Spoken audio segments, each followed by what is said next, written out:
Hello, xin chào các em đã đến với kênh Sim Candy. Chúng ta hãy cùng chơi tập dáng hình các hành tinh xinh đẹp và nghe chị kể chuyện nhé. Chị vẫn sẽ tặng lại 3 tấm hình cho bạn nào đăng ký kênh, like video và trả lời đúng câu hỏi của chị. Câu chuyện hôm nay chị kể có tên là Yêu quái lốc xoáy. Ngày xưa có một người nông dân tên là Cindy, rất chăm chỉ, chịu khó. Một hôm Cindy từ đồng ruộng trở về nhà, đột nhiên một cơn lốc xoáy cuốn theo một người mặt mũi bẩn thỉu, đầu tóc rối bù tới. Người đó làm ra vẻ đáng thương nói: "Tôi là tiểu phu chặt củi, lốc xoáy cuốn tôi tới đây, toàn thân tôi mỏi rã rời." Nói rồi ông ta lại đau khổ rên rỉ.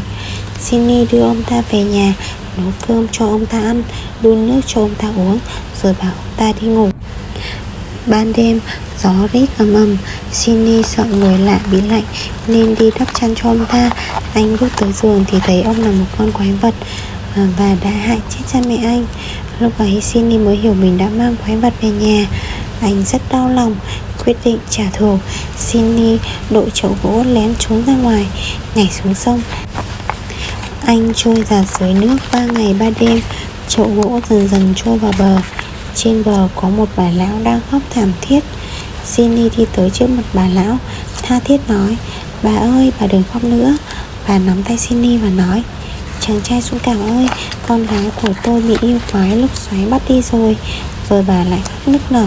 Cindy nghe vậy nói với bà lão: "Bà ơi, yêu quái lốc xoáy là kẻ thù chung, cháu nhất định phải giết chết tên yêu quái đáng ghét ấy, không thể để người dân bị nó hại nữa." Cindy từ biệt bà lão, mang theo bảo kiếm, chuẩn bị lên đường. Bà lão nói với anh: "Này chàng trai, lòng bàn tay phải của con gái ta có một nốt ruồi đen, hy vọng cháu có thể đưa nó về với ta." Nói xong, bà tháo chiếc lắc tay đưa cho Cindy và nói: "Khi gặp con gái ta, hãy đưa cho nó cái này."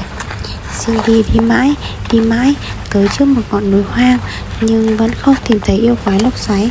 Anh buồn ngủ quá, bèn tìm một tảng đá nằm xuống nghỉ ngơi. Chẳng mấy chốc, anh ngủ thiếp đi, mơ thấy một ông lão tóc bạc đưa cho anh một nắm lá độc, bảo anh tìm cách cho yêu quái ăn. Như thế yêu quái lốc xoáy sẽ không thể chạy đi được nữa. Cindy tỉnh dậy, quả nhiên bên cạnh có một nắm lá độc. Anh cầm nắm lá độc rồi tiếp tục đi tìm yêu quái lốc xoáy. Đi mãi tới chân ngọn núi hoang, nhìn thấy một căn nhà. Anh bèn bước đến gõ cửa. Cánh cửa mở ra, trước mắt anh là một cô gái xinh đẹp. Khi cô gái bưng nước cho anh phát hiện trên lòng bàn tay phải của cô có một nốt ruồi đen rất to. Lúc đấy Cindy cố tình lấy chiếc lắc đầu rồng đeo lên tay. Cô gái vừa nhìn đã nhận ra là lắc tay của mẹ.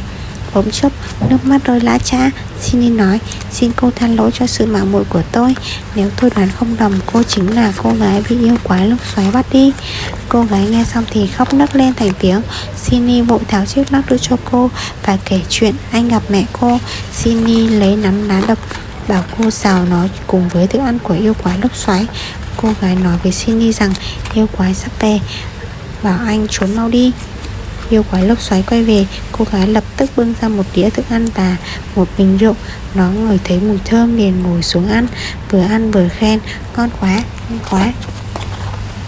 Một lúc sau, chất độc trong rau phát tác khiến yêu quái lốc xoáy đau đớn quằn quại. Lúc ấy Cindy bước ra, kết liễu mạng sống của yêu quái lốc xoáy. Thế rồi Cindy đưa cô gái về nhà. Mọi người ở quê bày rượu thịt để chào đón và chúc mừng, đồng thời tổ chức hôn lễ cho họ. Về sau, Cindy đón cả mẹ của cô gái về ở cùng. Họ cùng dân làng sống những ngày tháng hạnh phúc, vui vẻ. Chị đã kể xong câu chuyện này rồi. Các em thấy có hay không? Và rút ra được bài học gì cho mình? Hãy bình luận ở bên dưới cho chị biết nhé.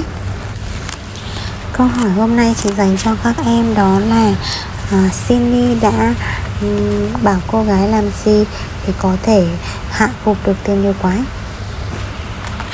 Chị sẽ chọn ra một bạn trả lời đúng câu hỏi, đăng ký kênh, like video, thường xuyên tương tác với kênh của chị để nhận được phần quà trong tuần nhé. Tất cả các phần quà các em không phải trả bất kỳ một khoản phí nào cả. Cảm ơn các em đã xem hết video và hẹn gặp lại các em ở những video tiếp theo. Bye bye.